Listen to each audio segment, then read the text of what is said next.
video session.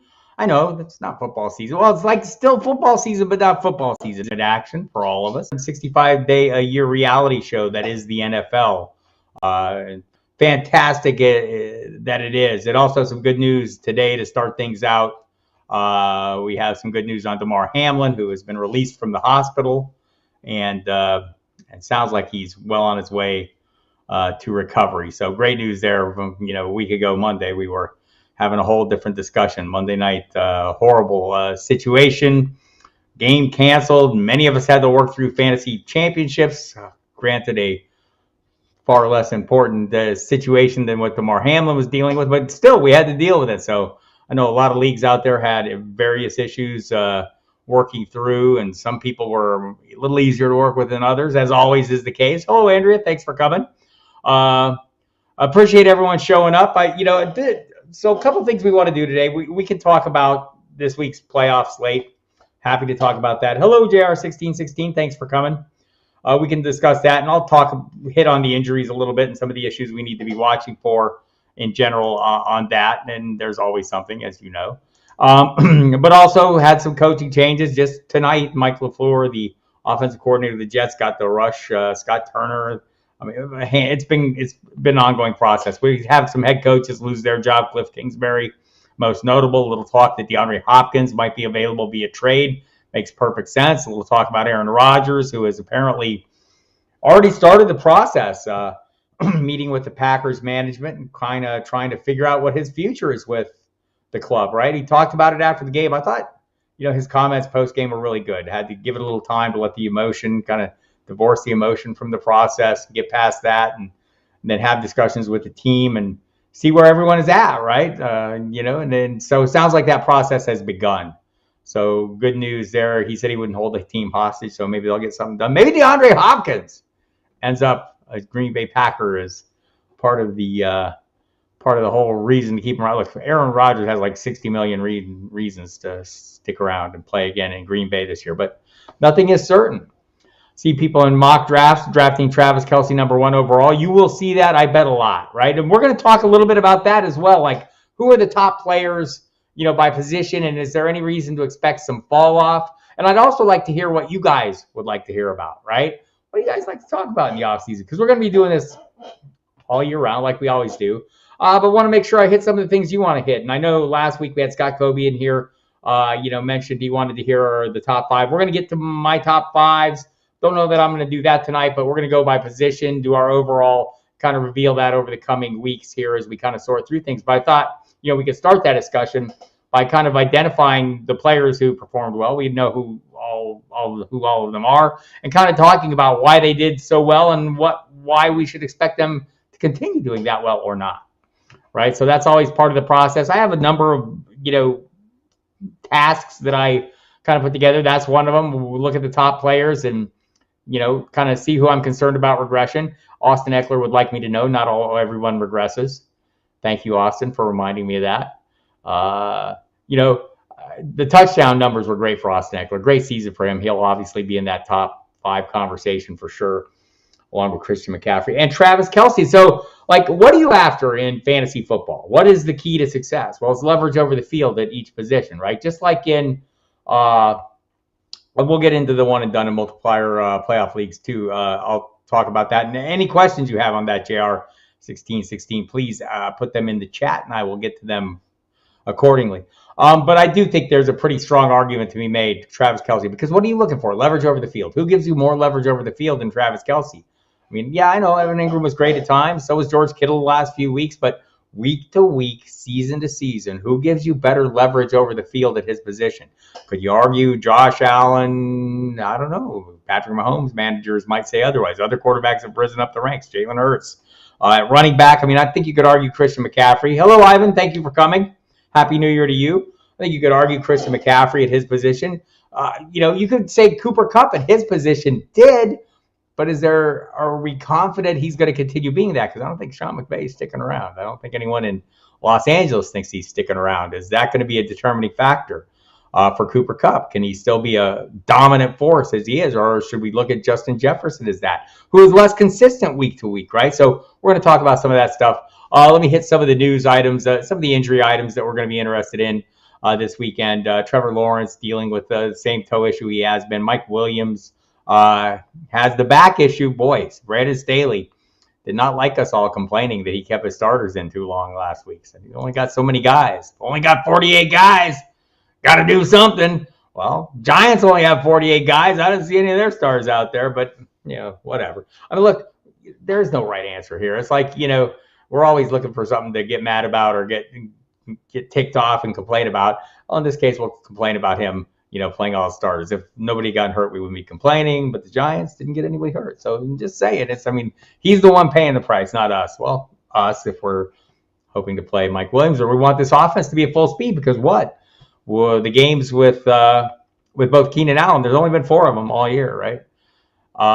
Those games have been fantastic for Justin Herbert, been fantastic for Austin Eckler, been fantastic for Keenan Allen, and pretty damn good for Mike Williams. So we'd like to see all those pieces in place and see this offense working at a high level.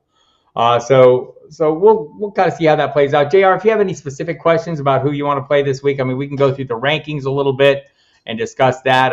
For me, the quarterbacks this week, if you're, and I guess, it's obviously different if you're playing in a one and done. My recommendation there is what we do at the site. And you can go, we have a playoff long rankings there, full postseason rankings. And, the first step in that is always the first step in that. You've got to lay out your anticipated outcome of all the playoff games. You don't know who's going to, you want to play some guys that you think are going to lose early. Want to play them early. You want to hold on to the players you think are going to last longer. There's another level to this, right? The level of wanting to have a player available at the onesie spots at the end.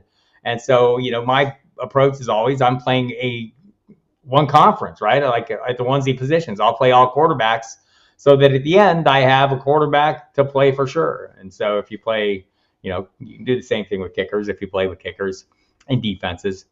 Not a bad approach. Always nice to have all the roster spots filled.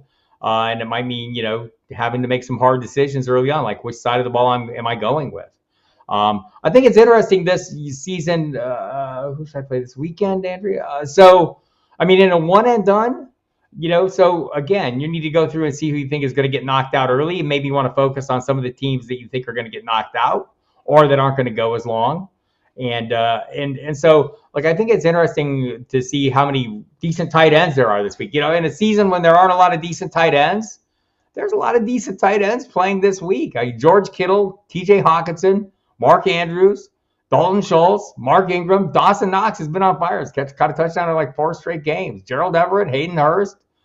Even the outliers are not horrible. Isaiah Likely, Noah Fant.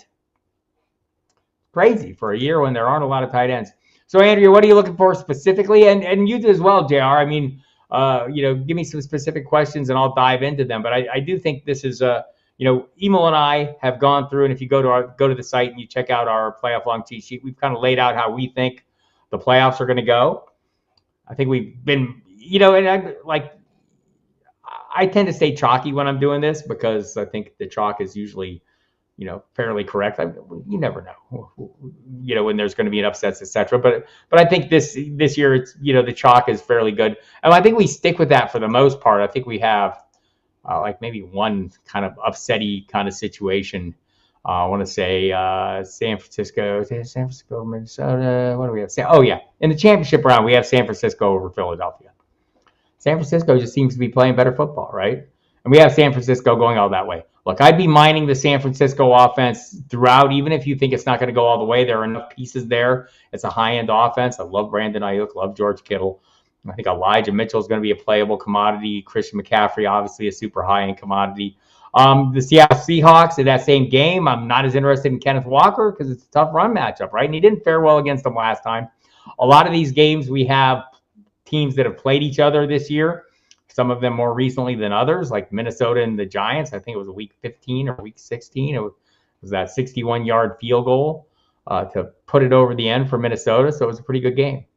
There's the Evil just put up the rankings, the postseason long rankings, and we also have one. The staff cheat sheet is specific to this week as well, and so we do this by position and also overall, which is kind of handy. Never hurts to have a good overall ranking when you're trying to pick flex plays. So check that out, Andrea, as well. But again, if you have specific questions about either ors or players you want to play, I started going through the injury report. Trevor Lawrence, Mike Williams, you're watching in that game, that initial. Well, that's not the center. The first game is Seattle and San Francisco. In that game, DJ Dallas, Noah Fant, minor injuries. Tyler Lockett and Kenneth Walker working fully. For San Francisco, it looks like everyone, they're giving Christian McCaffrey some time off. Don't have Wednesday's practice information. I think he'll be back at some point. He was limited to open the week. I don't think there's any concern that he will or won't play. Looks like Nick Bosa will be back as well. Be playing in this one. He left the last game a little early, so watch that. Chargers of Jacksonville, I mentioned Mike Williams did not practice Tuesday or Wednesday. They hope to get him back. On the other side of the, it looks like Joey Bosa will be fine as well for this game. And I know Rashad Slater might come back at some point too, but maybe not this game. Jacksonville, it's going to be the usual. Jamal Agnew's got a shoulder injury, but Trevor Lawrence with the toe, working on a limited basis. Riley Patterson, the kicker, went from limited or non-practice to full practice with a knee injury, so that's good news for the Bills. All the pieces you're interested are good to go, and by that I mean Josh Allen's got the ankle, right elbow, practicing fully. What is he throwing for, like 750 some yards against the Miami Dolphins so far this season in 2 games? Ran for 100 in the first game, ran for 70 plus in the second game. For the Dolphins, no Tua this week. Oh, by the way, Isaiah McKenzie dealing with a hamstring injury, limited on Wednesday, so that's one to watch. For the Dolphins, you're not going to have Tua Tagovailoa, has already been ruled out. Skylar Thompson's almost certain to start this game. Teddy Bridgewater's got a knee and right from the little finger on his throwing hand is an issue. Cedric Wilson beat up. Jeff Wilson was limited in Wednesday with illness, but Raheem Mostert has a thumb injury. He said he had surgery early this week. He's probably not going to play. He's been a beast. He was a beast against Buffalo, Raheem Mostert. He was a beast in the season closer. Looked like he's just running so hard. So Jeff Wilson, though, with a clear path to workload. We saw the first 2 games upon his arrival. He had a pretty good workload and was pretty successful with it. I would expect him to be sufficiently successful this week as well if you want to play him. New York and Minnesota, no real skill player injuries issues. All the guys that you're interested in, the Giants got last week off. And for Minnesota, I know Dalvin Cook got beat up a little bit, but he is fine, not on the injury report. For the Ravens, it's the usual deal, man. No Lamar Jackson. Looks like he will not play. Not on the practice field to start the week. Tyler Huntley also, with the right shoulder and wrist, has some tendonitis. He was limited, did not throw. And Gus Edwards had a concussion in that game and did not practice. For the Bengals, T. Higgins missed today's practice with an illness. For the Monday night game, we don't have any information on that, but I don't think there was any injuries of major interest to fantasy managers in that one. So, okay. I think I think the Giants have a pretty good chance, JR. So, do I like any Dolphins, Ravens, or Seahawks players this week? Mark Andrews for the Ravens. J.K. Dobbins, I'm assuming he'll be fine, and especially if there's no Gus Edwards, I think is a great play in this one. For the Dolphins, I mean, man, you're a little worried about Tyreek Hill and Jalen Waddle with Skylar Thompson at quarterback, but are you so worried you wouldn't play him? I would probably want to get one of those guys in a lineup if you think they're going to lose. And the Seahawks, look, I could play Tyler Lockett, DK Metcalf pretty much any week, especially this week. A little easier to pass the football. I could play Geno Smith in this one as well. So, again, I kind of mentioned, I think it's not a bad idea to pick a conference to play your onesie players from. Look, I could play Brock Purdy, too, any given week. So, assuming he's going to make it a little further, I might want to hang on to him. You could play Geno Smith, though. He's been on a roll and has good receiving weapons. Would not play the quarterbacks for any of these teams, not named Seahawks, in your list. So, so yeah, I think that, and this is the approach, Andrea. You kind of winnow out the teams that you think aren't going to go as far. Doesn't mean you can't play players from the teams you think are going to go far. It just means you might want to reserve them a little bit and focus maybe on the teams that you think are going to be out. Could that bite you in the tail? Yes, that can bite you in the tail. So don't overdo it, right? Mix it up a little bit. Diversify to some degree. Nothing the matter with that. And but put an emphasis on the teams you think are not going to make it as far. So the players you really need to lean on are available later. And it's maybe some of the high-end players on the teams you think are going to make it longer. Go ahead and play them just in case. It's a mixture. It's like a kind of an alchemy, kind of figuring out the right mix there of players you think might be available to you later. But it's just like in the regular season, right? You think Man, I want to play this guy while he's still healthy. Similar thing, except before he's eliminated. So I think these are pretty good games. I mean, I'm interested in it did last year. Yes, there's it gets weird, right? I mean, the NFL is designed with this parity in mind. Could the Dolphins beat the Buffalo Bills? I don't think so, but that's why they play the game. I didn't think Miami was going to beat them earlier this year. Of course, it was 100 degrees and there was a lot going on. Last game in the freezing cold. The Jaguars and Chargers played in week 3, and the Chargers just got lit up. They lost some guys to injury. I think they lost Bosa in that game. They lost Jalen Guyton in that game. Slater, offensive tackle, lost in that game. So, oh, you lost last year. That's horrible. I know there's Sirius has a fantasy contest. You can check it out. I think I don't have the address yet, but Sirius is going to have a postseason contest that you can get involved in free. So watch for that, probably on their Twitter feed. I'll retweet it when I see it, so watch for that. Otherwise, there are a lot of contests out there, a lot of DFS to play, various slates, weekend long, specific to days, etc. So don't be afraid to jump into those. And like the DFS will keep you going. If your one and done goes off the rails, you'll still have some DFS to fall back on. So beyond that, talk a little bit about some of the coaching hires and fires, or mostly fires. There have been no hires yet. Cliff Kingsbury, it's an interesting move there in Arizona. It seems like it had to come, right? Just seems like it was played out. He had lost interest looking at the notion of going to the season. How does Kyler Murray feel right now? Maybe Kyler Murray's okay with it. Maybe Kyler Murray had a hand in it. He's going to have a hand in the hiring of the next coach. Everyone, of course, is talking to Sean Payton. That includes the Cardinals, who have permission today, the Denver Broncos, the Houston Texans. Houston fired Lovie Smith after he coached his team to a victory in the final game, which cost them the number 1 overall pick in the draft. The Chicago Bears grabbed that pick, and GM Ryan Poles said, well, probably not drafting a quarterback. Really?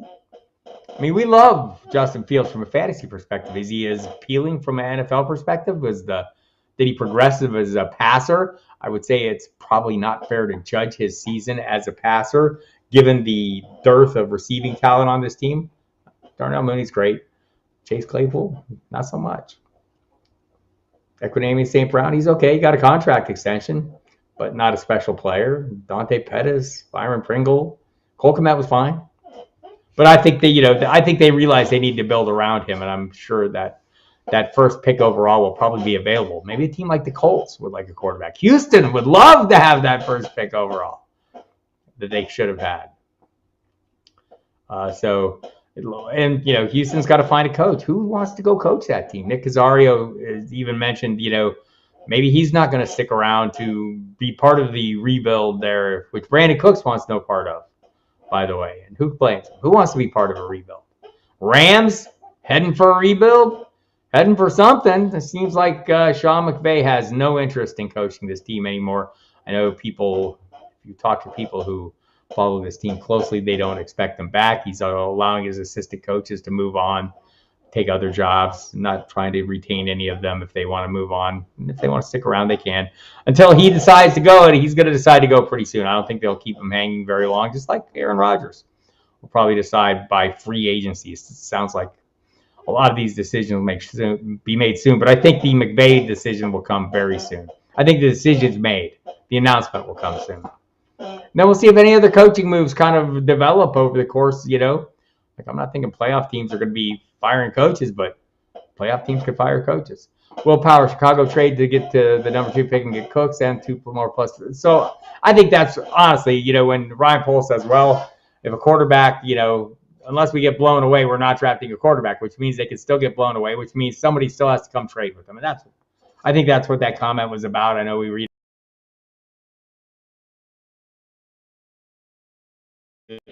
them. The Colts would argue their need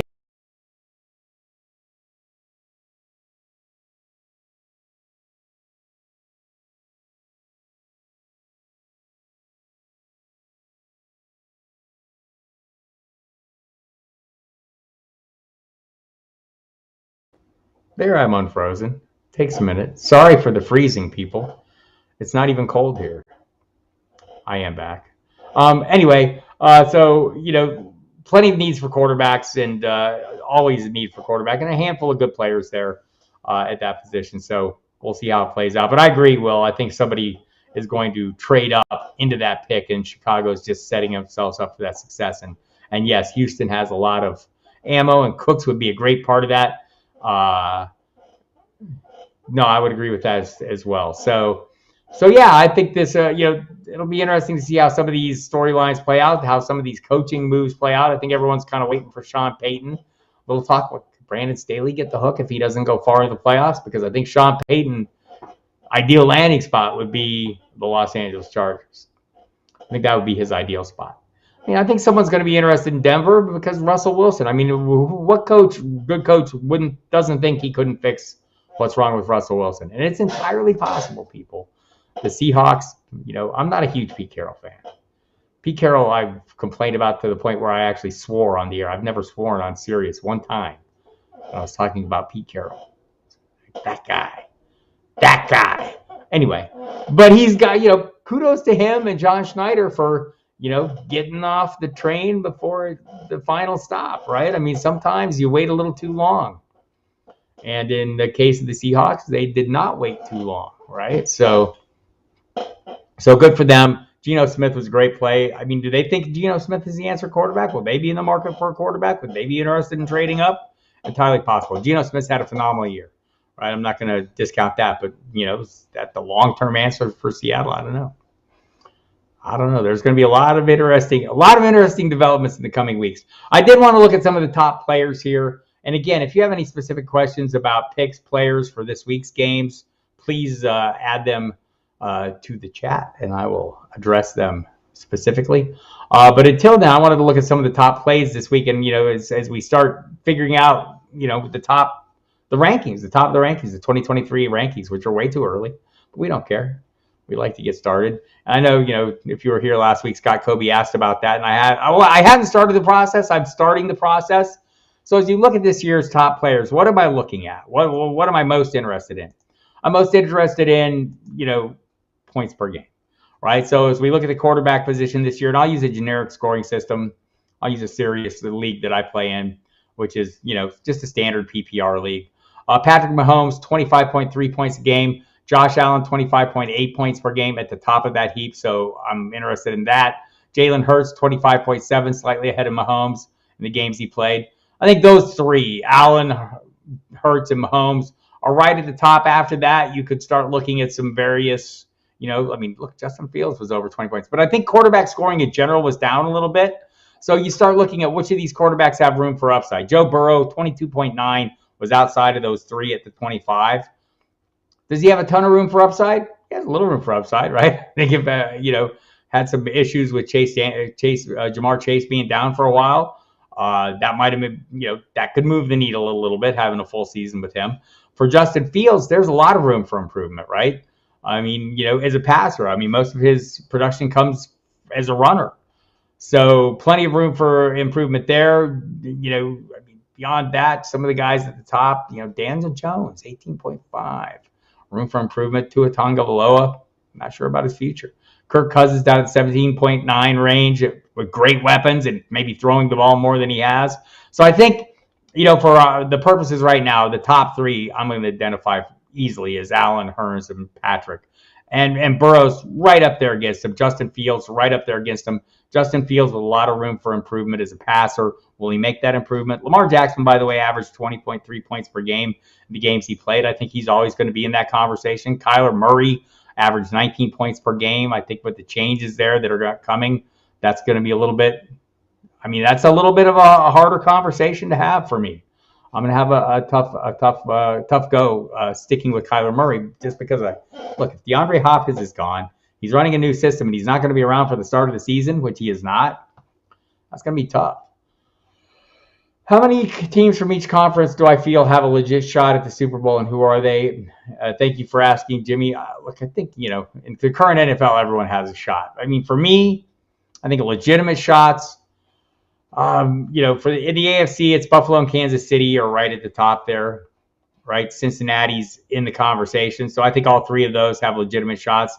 I hate to be dismissive of Jacksonville. It's been a great season. Los Angeles, been a great season. Baltimore, it's been a struggle. Miami, I don't think they have the, all their pieces in place to pull it off and move farther. On the other side of the ball, Philadelphia, San Francisco, I think I like San Francisco going all the way, but I think both those teams have legitimate shots.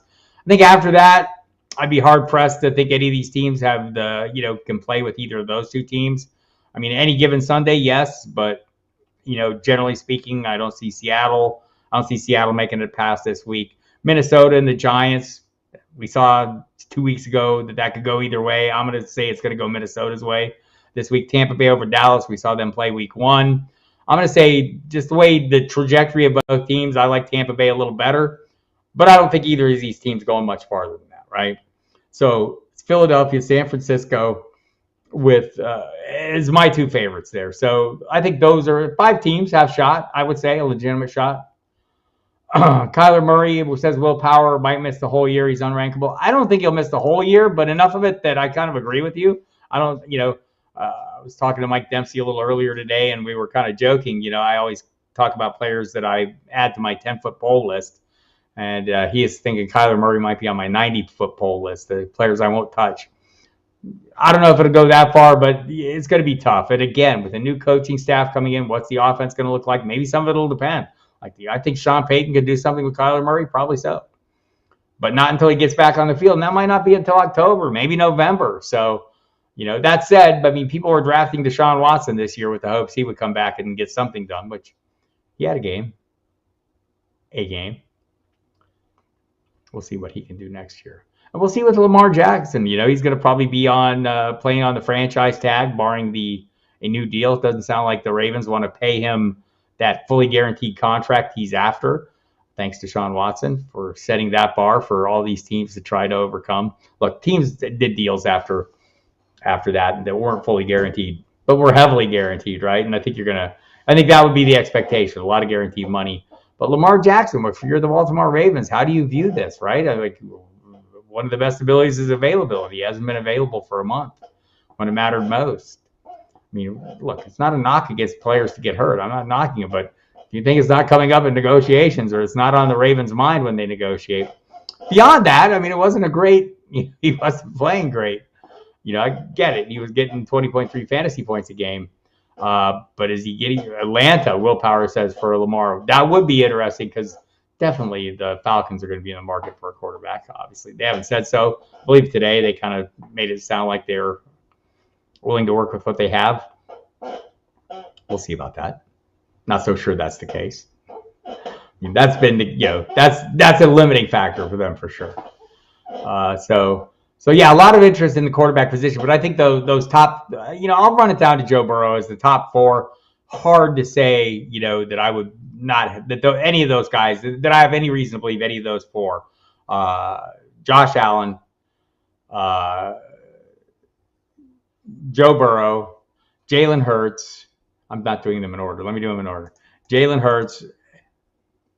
I have an order, don't I?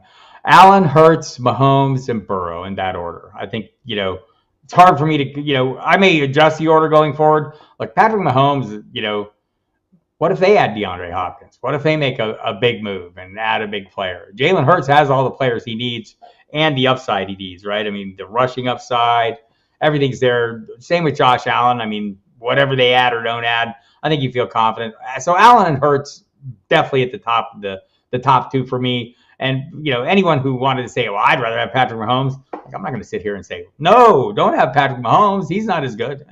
Or Joe Burrow. Look, I wasn't all keen on drafting Joe Burrow when he went this offseason, which was like about quarterback 4.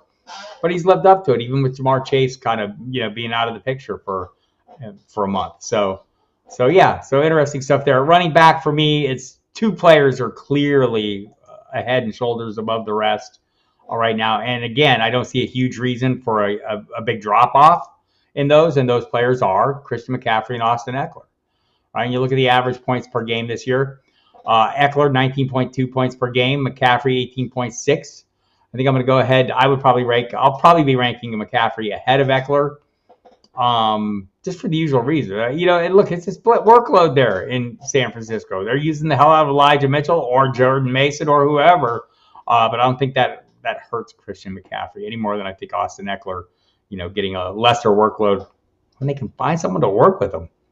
They've swung and missed 3 years in a row. I mean, maybe one of these guys emerges. Joshua Kelly seemed to be emerging as kind of that, complimentary play. But man, we all thought, remember when Isaiah Spiller was the number 3 guy on everybody's draft board at running back? Where is he gone? Josh Jacobs says he wants to come back to the Las Vegas Raiders. I must be old, Los Angeles Raiders. Derrick Henry, another year older. I might start dialing back on him. I think he's hitting that point. Saquon Barkley on an improved and improving still offense is a pretty good play. I think he's in a good spot. I think Breece Hall will be an overlooked commodity, one that you can have at a really good price. Tony Pollard is going to be a player that people are going to be way more interested in next season. Still be interested in Dalvin Cook, Aaron Jones, Kenneth Walker, Ramondre Stevenson, maybe Alvin Kamara you can get on the cheap, but you're going to have to watch the offseason issues with him. Some of those legal issues are going to resolve for him. Maybe not in his favor, especially if the better video than what we've seen comes out. So we'll see how that plays out. But for me, those top 2 are the locked-in players, McCaffrey and Eckler. I know they're, people, and I get it. We get a little leery of the people that we think get injured a lot. And Chris McCaffrey's fared really well. I think you're trading that upside. Jonathan Taylor's, probably be in that conversation at the top, but I think there'll be people who are disappointed. I'll be looking for a discount on Jonathan Taylor. And if I don't get enough of a discount, I probably will ditch him. Right? I mean, that offensive line just turned out to not be as great as we hoped. And granted, they let some players get away. But I mean, you just think Quentin Nelson giving them that big piece in the middle of that line would be enough to help it out. But they need some other pieces, and I'm sure they'll work on that as well as the quarterback situation.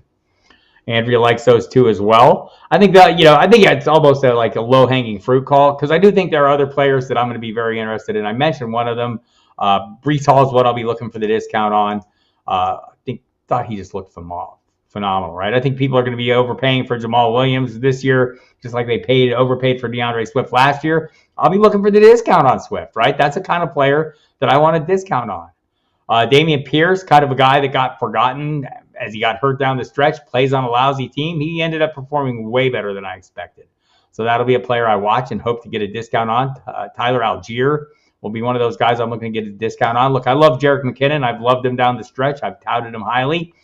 I mean, season long, I'm hoping I can continue getting him cheap. I've got him very cheap in a number of best balls this year, as probably some of you did as well. And what do you like about Jerick McKinnon? He's a trusted asset. He's been in running back 1 or 2? I want to say running back 2 behind McCaffrey down the stretch from the last month of the season. Let me dial that up and see what it looks like. Let's go back to week 14 and see what it is. Yeah, Jerick McKinnon, running back 2. Austin Eckler, running back 3. Cam Akers, running back 4. McCaffrey leading the way. The average points over that span, 21.6 for McCaffrey. Got it dialed in. McKinnon, 19.8 points per game. You're hitting that 20-point per game mark for a running back. You're doing pretty well this year. That was followed by Eckler, Henry, James Conner fared well, even though he missed the last game. Elijah Mitchell had a great closing week, an 18-point average, gave him. He's a player to watch too next year. Najee Harris, he looked better down the stretch as well. Hoping to get a discount on him just because of the general failure to meet expectations, right? So these will be things we're talking about. And by the way, again, thank you for coming to this chat. If you haven't hit the subscribe button, hit the subscribe button. You can hit the like button or the dislike button. If you don't like me, tell me you don't like me. I'm okay with that. About Akers, right? Says Andrea. About Akers. What about Akers? He looked pretty damn good, right? Kind of got it all together, but now the circumstances are going to change. I don't know what to make of Akers. I mean, look, he was all over the board in drafts this year, right? In early best balls that I was in, before the draft, I think he was going to the top 10, top 15. I saw him go in the first round in some of those drafts. I thought it was too high, but, it ended up, he might have been a league winner for you down the stretch, whether it was him or Jerick McKinnon. Kenneth Walker might have gotten you close to that. So that's always going to be interesting. Looking at the wide receivers, Cooper Kupp is the name that's going to be the biggest question mark here. Nobody gives you the level of production he gives you. I love Justin Jefferson. I love Jamar Chase. None of those guys are giving you the solid week-to-week high-end leverage over the field that Cooper Kupp was giving you. Playing with Matthew Stafford, playing before without Matt. I mean, whoever he's played with, he's been pretty fantastic. Let's see, what was his average per game? Cooper Kupp, 18.6 points per game. That's about a half a point more than Justin Jefferson over the course of the season, 18.1 points. Tyreek Hill, 17.2. Devontae Adams, 17.1. He'll be playing with a new quarterback. Is it going to be Tom Brady? Could it be Aaron Rodgers? I know he's not going back to Green Bay. Would Aaron Rodgers go to Vegas? Jamar Chase, 16.8 points per game. Stephon Diggs, 16.6. A.J. Brown, 15.5. CeeDee Lamb. All these players that probably were going in the first couple rounds of your draft fared really well. Some players who weren't were going way later. Well, Mike Evans, by the way, wide receiver 15. Kind of a disappointment. Didn't get the touchdowns, right? So he'll be concerned if there's no Tom Brady. I mean, is it going to be bland? They'll have to get somebody. But Keenan Allen finished right about where you drafted him. But let's look at those Seattle wide receivers. Tyler Lockett, running back, wide receiver 14 on the course of the year, right? Ended up with 12.7 points per game. Where was Metcalf?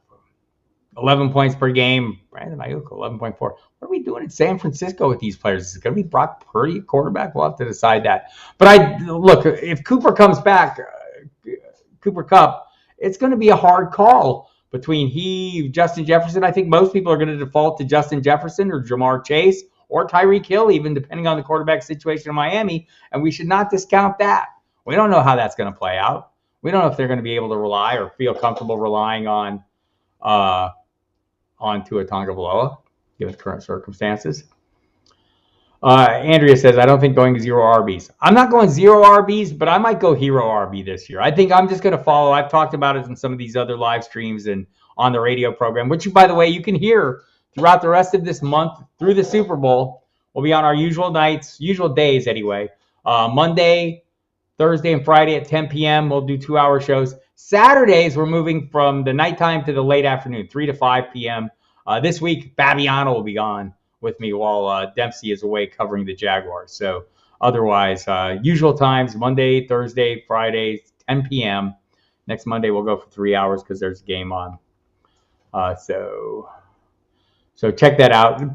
Plenty of stuff up at the website as well throughout the playoffs. I'll be doing my team notes every week. We'll have news and views. We'll have columns, etc. And, of course, all your DFS lineup tools, optimizers, etc., and some DFS content as well. We'll be doing the TFS video. Is that Friday, did you say, Emil? Let me know. I believe that's Friday, just so we can get in all the games, and that makes perfect sense.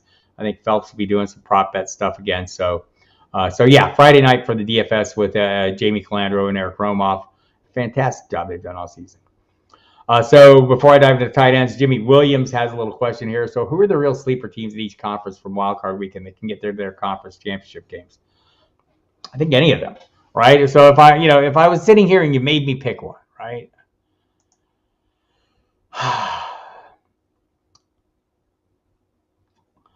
In the AFC, I think Minnesota could play with anyone any given week, right? Tampa Bay seems to be gaining some steam as we get down the stretch and getting healthier. I don't feel good about Dallas. I don't see them. They seem to be heading in a bad trajectory. Maybe if Dak Prescott gets on point, they could probably play with everybody. I don't think it's Seattle. Probably Minnesota to me. I do like the Giants. I just don't think they're quite there yet. So probably Minnesota would be one for me in the NFC. In the AFC, if you made me pick one, might be the Chargers if they get all the way healthy. Right, they've got all the pieces in place, and their defense is playing better down the stretch. But I think the top teams in that, the Cincinnati, Buffalo. Let me rank them in the order I like them: Buffalo, Kansas City, and Cincinnati. I think any of those three could end up, going to the Super Bowl. Right, and we'll see. If it comes down to that Buffalo Kansas City game, it'll be in a neutral site. Where will that be? Will they play it in Vegas? Where will they play that? I don't know. That'll be worth watching. Be some good games coming. Super Bowl predictions now. Yes. And by the way, if you have anything, again, I mentioned at the top of this thing, we're going to be carrying on with these YouTube videos throughout the course of the off season. talking about all kinds of things. The rankings will kind of be focused on in the coming few live streams. I'll be back Saturday. I think I'll be an hour early just to see if there's anything going on before the game that we want to discuss or that you all want to discuss. And then after that, we'll start diving into our top fives and overall by position. Maybe look at some lists of players that we think maybe are in line for a rebound, players that disappointed. Always want those discounts. Jimmy Williams agrees with me on the Chargers if they get by Jacksonville. And that's the thing. Jacksonville's been pretty hot. They weren't as hot against Tennessee, right? Didn't have the offense going. Defense played well. And I do agree. I mean, I think Tampa Bay could surprise at any time. They tell me Tom Brady's a very good quarterback. I don't know. I do know. He is very good. But if you have any topics you want to discuss over the course of this offseason, if there are any issues that you think really we need to dive into, we'll do our usual mock drafts. You'll be invited to participate in many of those, and I'll sit here and pick them apart and make fun of them or compliment you greatly, as I usually do. It's a very smart crew we have here every week. We'll be doing those and working up. I think we'll have John Lobb talking about NFL drafts some. It's at various points, so the scholar knows his thing about all that. But we'll be here throughout. So if you have any ideas, anything you want to hear, hit us up in the chat. Let us know. We'll do that. If you have any other comments or anything you'd like to talk about today or going forward, I'm all ears, eager to hear what you want. That's what I'm here for. I'm here to talk to you. You're not here to listen to me. I'm here to talk to you. Meet the things you want to have and discuss what you want to discuss. And you kind of drive the conversation through the chat. Still like to work up ways to get some of you involved in the video aspect of this in real time, and we'll work on that. Technology is a crazy thing. In the meantime, again, hit this subscribe to this channel so you get all your notifications. And nothing better than being told in real time what is happening. Check out the website, footballdiehards.com. You can also subscribe there. The newsletter, the emails go out to let you know when we're coming on here. So plenty of things to get into. I want to talk about the tight ends before we call it a night. This was an interesting season for tight ends, right? There may have been more like super high-end tight ends than I expected when the season was over. And some of the super high-end tight ends I thought were super high-end tight ends maybe weren't a super high-end. I think the big thing overall, Travis Kelce. Let's look at the leverage. I talk about leverage over the field, right? Travis Kelce, 16.1 points per game. Who is next? TJ Hawkinson, George Kittle tied average points per game. Kittle after a slow start, right? 11.1 points. Travis Kelce is 5 points a game. 5 points a game. That's a lot of points per game, right? And again, I mentioned this, weekly fantasy football is no difference than daily fantasy football in that, winning each positional battle is an important part of how you have success, right? So this is having that success at that position. So Andrea mentioned earlier, seeing people talking about Mike Dempsey is going to do this. I guarantee you, Mike Dempsey in every draft he gets the number one pick overall is picking Travis Kelce. And I'm going to do it some too. I think this is why. 16.1, 5 points per game. Look, is he going to be the same guy next year? I mean, that maybe remains to be seen, but he doesn't seem to be showing signs of slowing at this point. He is in an offense that leans heavily on him by design. I don't think Andy Reid's going away. And if Andy Reid goes away, I bet it's so Eric Bieniemy can take over, and Eric Bieniemy will run the same system. But I don't even think that's just like looking at the far-fetched, worst-case scenarios here. Patrick Mahomes is going to be his quarterback. He's very good. I just don't see a lot of reason. I mean, and every time I talk to a beat writer in Kansas City when we have them on the shows, I ask them all the same question for this very reason. What do you see as someone who's there every day? What do you see in terms of Travis Kelce? Is he falling off at all? Are there any signs that he's starting to slow? They see no signs. What they do see is him being a little smarter about taking care of himself, a little smarter about, maybe going easier each week as he prepares, giving himself a little slack in his preparation. None of them see any difference on game day, and neither do we. We don't see anything. Travis Kelce, clear-cut tight end one heading into next season. There's going to be no argument there. Tight end, you like tight end? Let's see. I guess the question here. I'll get to the questions. I want to just throw out a couple more of these tight ends here because I think that, it's just an interesting position, feast or famine position. TJ Hawkinson, Irv Smith is back. Is that going to cause a strange dynamic? I don't think so. I think TJ Hawkinson Look at the targets he's drawn. Maybe he loses 1 or 2 a game. Okay. I mean, boy, I think he's going to be in a good spot. George Kittle, like, what if Brock Purdy remains the starting quarterback of the San Francisco 49ers? Is that possible? I think it is. Look, if he takes them deep into the playoffs, I don't know. You're going to have a hard time convincing Kyle Shanahan that Trey Lance needs to be a starting quarterback. Mark Andrews, I think, will rebound, but only 10.5 points per game this year. The Ravens' offense just not great. They'll have to come back a little bit. Maybe get a discount on Mark Andrews this year. Would love to have that. Dallas Goedert, 10 points a game. Taysom Hill, 9 points per game. Zach Ertz, 9 points per game. Evan Ingram, 8.9 points a game, which belies his real success, right? Which was the last, month of the season. Let's take a look at where he was at last month of the season. Tight end 2 behind George Kittle, if I go to the last 5 games. And that includes a 5-point game in the finale. If we threw that out, he'd probably be tight end 1. He averaged 13.3 points per game over that stretch. By the way, Kelsey only averaged 10 points a game during that last 5 games. Still going with the overall. Still not worried about Travis Kelsey. Hawkinson up there. So all those guys. Dalton Schultz, 8.7 points per game. I think he's in a good spot. Some of these players, you just, look, the days of like passing on these top tight ends, I think for me is over. Right? I think I want to have one of these top tight ends. So there you have it. We'll work through all these things over the course of the, coming few weeks and kind of get them dialed in and discuss with you where your thoughts are on some of these players. I see a few more questions here.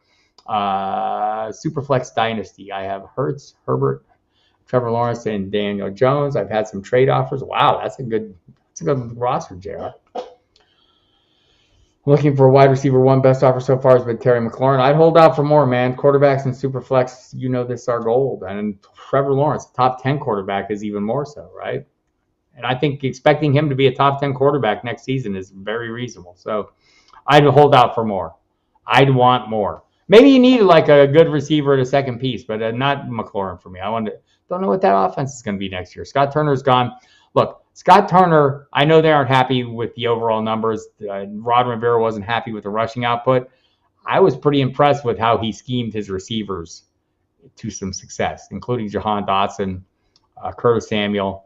And when the right quarterback was on the field, Terry McLaurin was just fine. I think, JR, you're looking for CeeDee Lamb or better. I think you will get it eventually. Man, quarterbacks, you know how people are in Superflex. There'll be teams after this year that sit down and looking at their rosters and say, I don't have enough quarterback. And there'll be attrition at quarterback, right? Somebody has Derek Carr. So there's that. Do I like Evan Ingram next year? I will like him a lot better if he remains a Jacksonville Jaguar, but I'll be watching him. I mean, I think he's on the radar for sure. Hi, Scott. I was talking about you earlier. We were talking about your question about my top 5. We're getting there. It's coming in a week or so.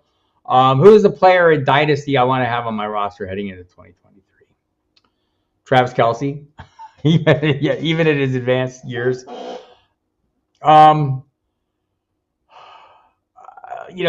I think quarterback's a position you can always look at. Be happy. I think Jalen Hurts might be the guy. Look at that dual threat. Josh Allen, of course. I think the quarterbacks that I talked about a little earlier, if you probably missed this, Scott, I went through my top quarterbacks, top running backs, top wide receivers. You can watch the replay. You'll see it. But I think, any of those guys, at the top, the players I want the most on my Dynasty roster, they don't have to be young. I mean, I don't want old guys, but they don't have to be super young, right? So, I mean, I would be happy with a Travis Kelsey on any roster. But at quarterback, I think Josh Allen, is plenty young. Jalen Hurts, plenty young. Joe Burrow, plenty young. I think any of those guys in my top 4, and that includes Patrick Mahomes, of course. Easily forgotten, falls off the tip of my tongue. I mean, Patrick Mahomes is going to be great for another 10 years. Joe Burrow is going to be great for another 10 plus years. Jalen Hurts, maybe the running style takes a little bit more of a toll on him. And you can say the same of Josh Allen, although I don't see any sign of it, right? I mean, he takes the licking and keeps on ticking, or he delivers the licking and keeps on ticking. So I think those quarterbacks are at the top of my list. At wide receiver, I think you could go with Justin Jefferson. I'd still be fine with Jamar Chase. I'd be fine with Stephon Diggs at this point. A.J. Brown, Tyreek Hill. I mean, Brown's a little less consistent than I'd like. Devontae Adams, I'd like to know what the quarterback situation is there. But I think he can play with pretty much anybody. So I think, the usual suspects there. I'm not going to go like overly young and and try and get a little fancy. Yes, and that's the thing, Scott. I think a lot of us when we play Dynasty were, there's a point, and I've been asking some really good Dynasty players about this recently, where, I have a hard time giving up, right? I have a hard time saying I need to rebuild. I'm in a really strong, really, really tough Dynasty league with really, really competitive league with tough players, and I don't want to give up, right? I mean, I'm right on the cusp, and I had a really good situation at quarterback until I have Josh Allen at quarterback until Derek Carr got hurt, and then I was like in a less good spot. But I mean, I could rebuild there.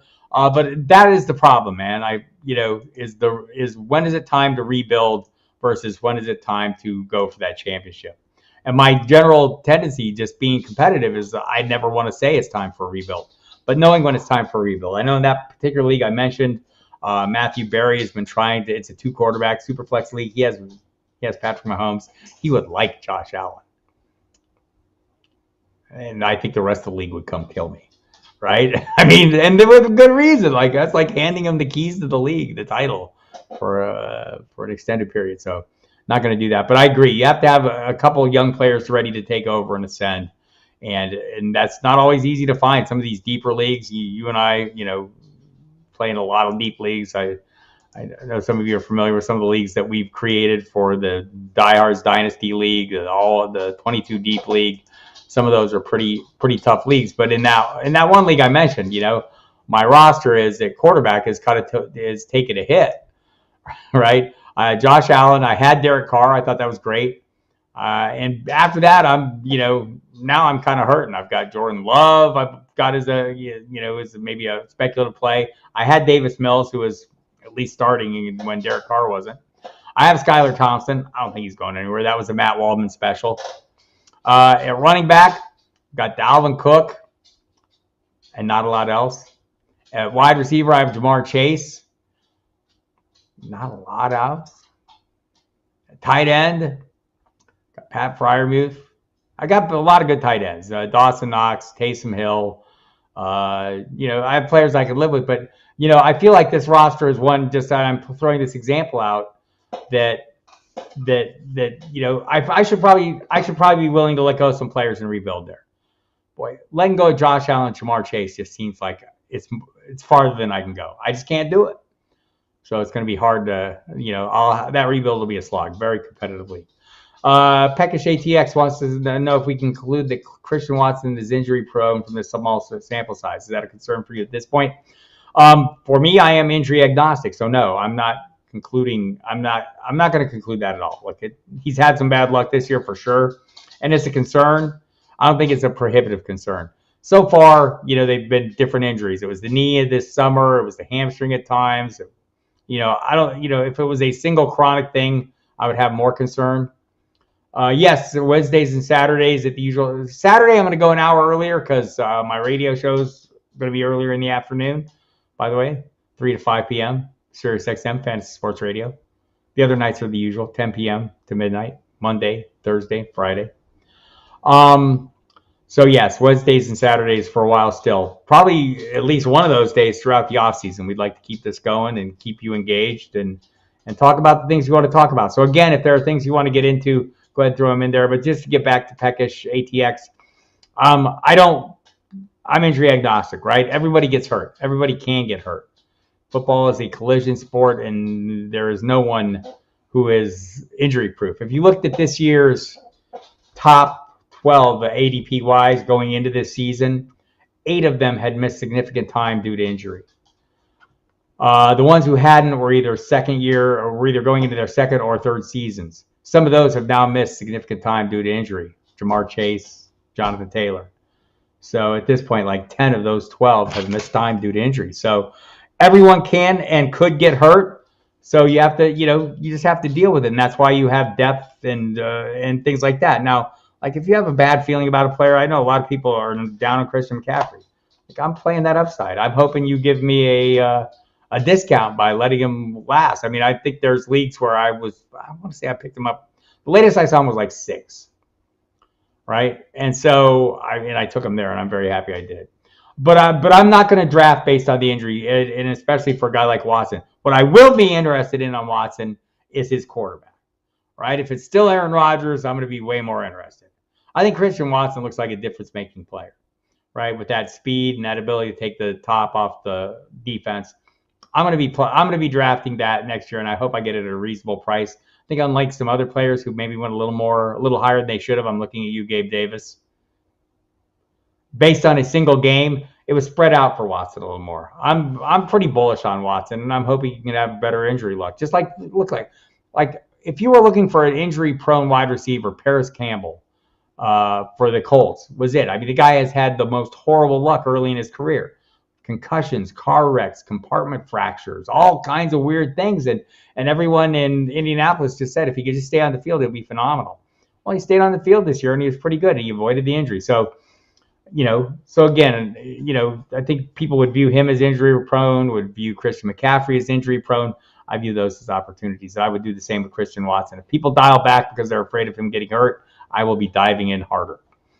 If I have a number one pick in a playoff draft, who am I going with? Is this the entire playoffs or just this week? I don't know that it would matter. It would be Josh Allen. I think that's a pretty easy call for me. Yeah, we were talking about that with Dempsey on the show again. That's one to keep an eye on. Like, he has one really good season as a wide receiver, 1,300 yards, but this is a better offense, and he's going to be in a good spot, and there are other pieces around him, I think, that are pretty damn good, right? So I agree. Don't sleep on Calvin Ridley. He'll be a player to watch for sure. And we're going to get into that. That'll be something that, we'll probably dedicate entire, live streams to, is identifying some of these players and getting them on your radar. And Calvin Ridley will definitely be one of them, and there will be more. So I'm going to call it a night for tonight. I will be back Saturday. Instead of noon Eastern time, it'll be 11 Eastern time. That'll give me time to get on the radio and do all my stuff. So come check in, and we'll be there. And yeah, if it's the entire playoffs, I don't even know if it matters if it's just this week or the entire playoffs. It's Josh Allen. If it's like a one and done, I might want to try to hold Allen up for a while, right? That might change the dynamic a little bit. But yeah, to me, Josh Allen goes to this game. You look at his production, especially against Miami. Yes, well, we'll see. We'll find out. And we'll be doing mocks here, Scott, and you'll probably be involved, as you well know. All right, everybody. Thanks for coming. Appreciate the conversation. Had a delightful evening, and I hope you do the same. And I'll see you here Saturday. Thanks, everyone, again, for coming. Really appreciate it. Andrea, every week, appreciate you coming, and the rest of you as well. Everyone, JR, Scott, Will, really have enjoyed interacting, and look forward to doing